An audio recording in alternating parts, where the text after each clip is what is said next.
Short Circuit is a pretty interesting concept for us to get to know various different creative minds who work at the animation studios at Disney.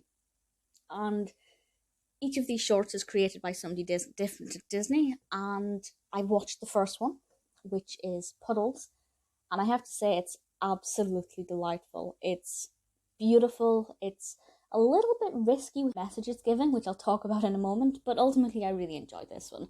So it's written and directed by Zach Parrish, and at the start of the episode, we get to hear from the creator and learn a little bit about the concept behind this, where the idea came from, and then we get to watch the absolutely delightful short itself.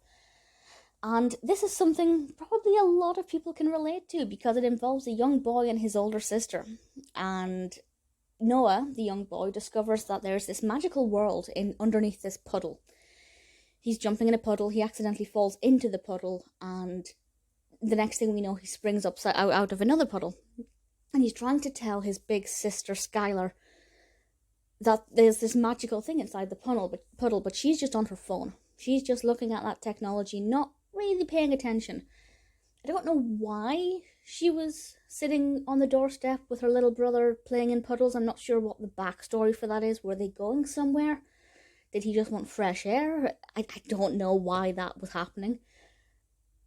But once you look past that, it's a very, very common scene of a teenager staring at their phone while the young child is actually enjoying life and embracing life. And he's trying to get her attention to make her look at the puddle. Will he succeed? Will he show her the world under the puddle? I won't say. It's obviously a very short, so I don't want to spoil too much of it. But it's a delightful concept, and the message is clear. Get off your phone and look at the world through a child's eyes and explore the magic and everything around us. The questionable aspect is that I'm slightly concerned that at least one child will look at this and believe that they can go face down in a puddle to see a magical world and will drown. Hoping that's not going to happen, but I feel like it's maybe a bit of a risk for a young child. And it seems ridiculous. The odds of that happening are not likely.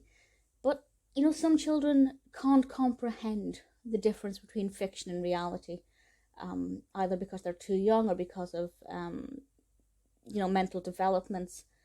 And there is a concern that they will watch this and maybe take it a bit too seriously.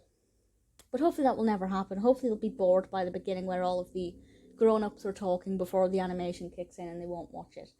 But for me, as an adult who knows not to do that, I found it thoroughly delightful. I loved the animation style. I thought it was a lot of fun. I liked to hear the backstory behind it. I'm really looking forward to checking out the rest.